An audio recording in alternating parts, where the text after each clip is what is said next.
Hey folks, Craig Judelman here again, Oldtime Central. Gonna tell you a little bit more about circle bowing, which is a name that some people use for a kind of bowing style that surprisingly involves circles.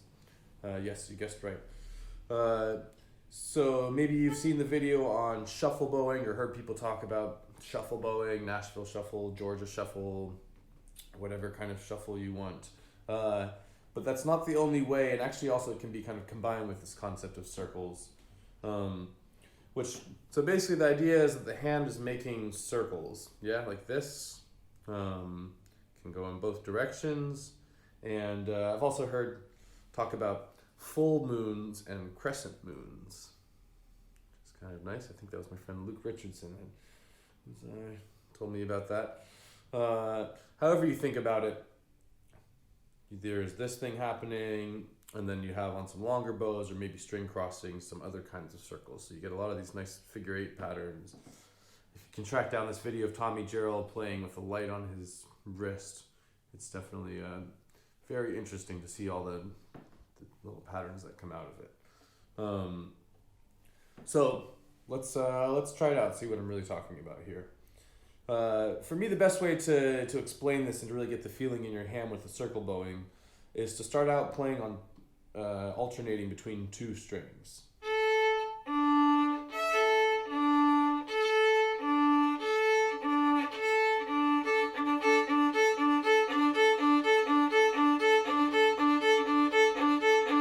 So hopefully you can see this little circle happening here. To really explain it clearly, the concept is we start going down bow, so down and away from the fiddle on the down bow. So I'm moving down like this. And then when you get to across the circle there, you're coming up and back towards it here, and that makes your up bow.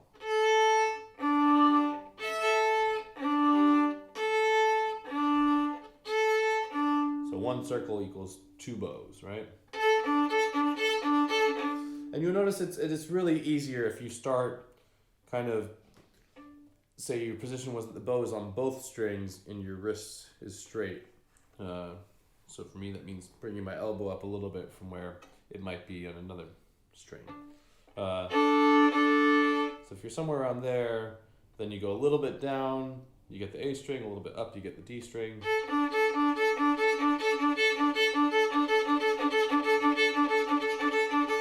And this is a kind of bowing that I actually find a bit easier with less of the fingers on the string, on the bow. Like that I can just kind of shake. With all the fingers down, I get a bit more control, but I also have to work a little bit harder and really have a flexibility inside. So yeah, I actually, I find this a bit easier with just holding on to the bow with a couple fingers. It's like a smaller point of contact, so the circle in some way is smaller. If I hold on to the bow with all of my fingers, I can still do it, and in some way the sound is fuller, but it can be a bit trickier, so experiment with that. And of course we should go in both directions. So if we started out going down bow on the A and then going to the D, we can now go up bow on the A to the D.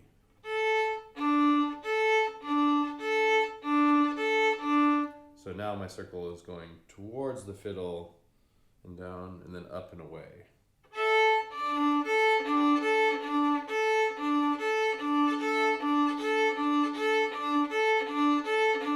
And the other one was. So I would practice each of those, and trying to get it pretty fluid. And then once you've done that, then try to do the same thing but just on one string.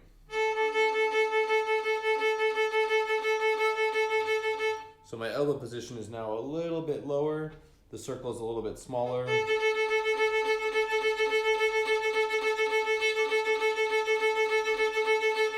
And the other way.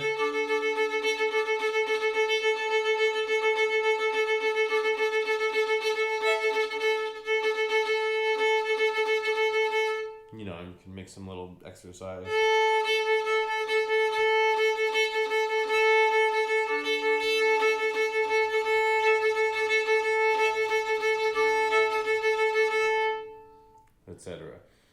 So practice doing the circles, practice breaking them up with some long bows, and then you can do the shuffle with this same circle feeling now, right? So long, short, long, short, long becomes arm, circle, arm, circle, arm, circle, arm, circle, arm, which eventually becomes kind of like a figure eight thing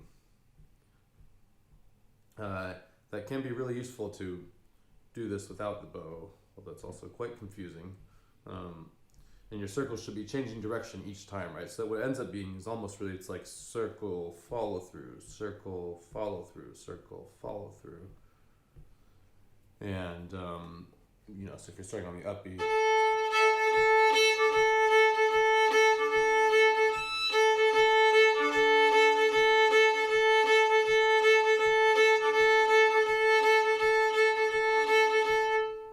then there's a nice rhythm to that. So if those were the full moons or the full circles, then there would be the crescent moon or a semicircle where you're just going.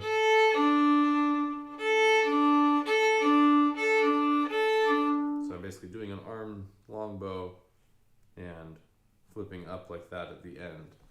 And so if you add those together, then again you get kind of this bouncing shuffle thing. It's kind of rocking bit.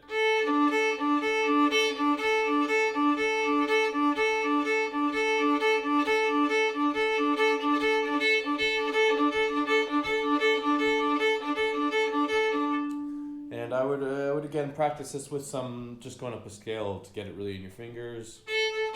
Could be.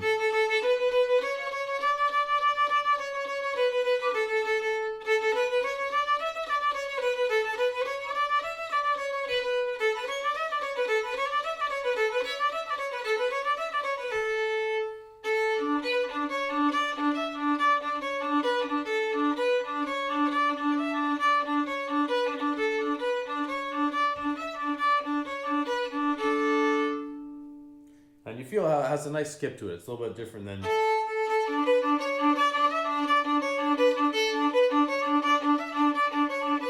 Where I'm really doing this up and down kind of wave thing, the way I play shuffle bowing, in a standard sort of way, versus.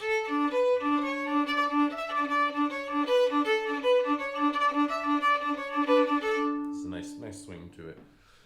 So look for places and tunes where you can throw that in there. If you get a bunch of eighth notes in a row, that can be a great way to make them swing. Could be something like.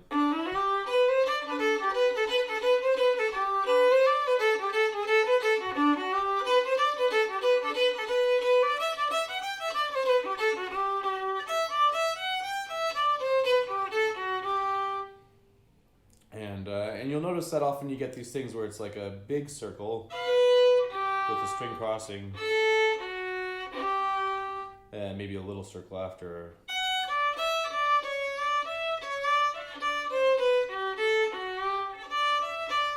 Those are small circles.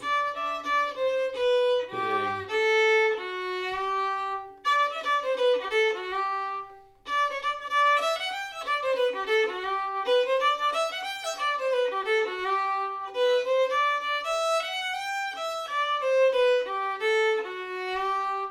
Right, so there's those circles all kind of embedded in there all over the place. I hope that's helpful, and good luck fiddling and making those tunes sound just like you want them. See you next time.